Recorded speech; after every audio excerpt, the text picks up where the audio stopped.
हरि ओम मित्रों, एक बार फिर से स्वागत है आपका आज के इस वीडियो में। मित्रों, जब तक अपने सोचने का तरीका सही नहीं होगा तब तक हम सही लक्ष्य तक नहीं पहुंच पाएंगे। किसी भी सोच के दो पहलू होते हैं, एक सकारात्मक दूसरा नकारात्मक। दोनों का मतलब लगभग एक सा होता है, लेकिन हम उसका कैसे उपयोग करते हैं उसका असर वैसे ही होता है। अगर हम किसी बात का नकारात्मक पहलू पकड़ लिए तो उसका असर नकारात्मक ही होता है। इस संबंध में ये कहानी बहुत सटीक और सही है। एक युवक ने ध्यान की बड़ी महिमा सुनी। उसने सुना कि ध्यान करने से मस्तिष्क की क्षमता बहुत ज्यादा बढ़ जाती है। अतः उसने ध्यान की विधि सीखने की ठान ली। ध्यान की विधि सीखने की इच्छा से वह एक योगी जी के पास पहुंच गया। युवक योगी जी से बोला, गुरुजी मुझे ध्यान की विधि सिखा दो। योगी जी बोले, अच्छा सिखा देंगे, पहले ये बताओ कि तुम्हें कौन सी चीज सबसे ज्यादा अच्छी लगती है। युवक बोला, मुझे गाय और बंदर अच्छे लगते हैं। योगी जी बोले, इनमें से कोई एक चुन लो। अब वो दुविधा में फंस गया, कभी गाय को सोचता है कभी बंदर को सोचता है। वो सोच ही रहा था जब काफी देर हो गई। तब योगी जी बोले, तू गाय का ध्यान करना, बंदर का मत करना। युवक घर गया और रोज ध्यान का अभ्यास करने लगा, लेकिन एक समस्या हो गई।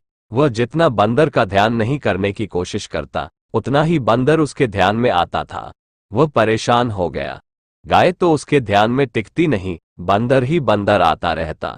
4-5 दिन बाद वह फिर से योगी जी के पास गया और बोला, गुरुजी एक दुविधा है, जितना मैं बंदर का ध्यान नहीं करने की कोशिश करता हूँ उतना ही बंदर मेरे ध्यान में आता है, गाय तो टिकती ही नहीं। योगी जी मुस्कुराए और बोले, तूने मेरी बात के सकारात्मक पक्ष को पकड़ने के बजाय नकारात्मक पक्ष को पकड़ लिया। अगर तू गाय का ध्यान करना है इस बात को पकड़ लेता तो गाय का ध्यान ही करता, लेकिन तूने बंदर का ध्यान नहीं करना है इस बात को पकड़ लिया, इसलिए केवल बंदर का ध्यान ही आया। दोस्तों, इस छोटी सी कहानी से यह शिक्षा मिलती है कि मनुष्य को हमेशा सकारात्मक सोचना चाहिए।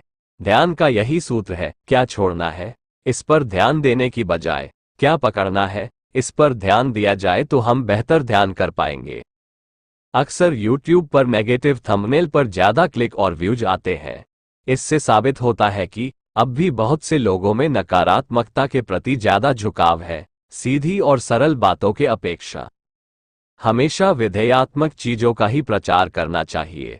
बहुत सी बार सोशल मीडिया में लोग कुछ विद्रोहियों के बहकावे में आकर नकारात्मक चीजों का प्रचार करना शुरू कर देते हैं। उन्हें लगता है कि वह सही कर रहे हैं, लेकिन उसका परिणाम काफी हद तक जनमानस पर गलत होता है। मित्रों, ये कहानी आपको अच्छी लगी हो तो वीडियो को लाइक और शेयर करें और चैनल को सब्सक्राइब भी कर लें। धन्यवाद। शुभमस्तु।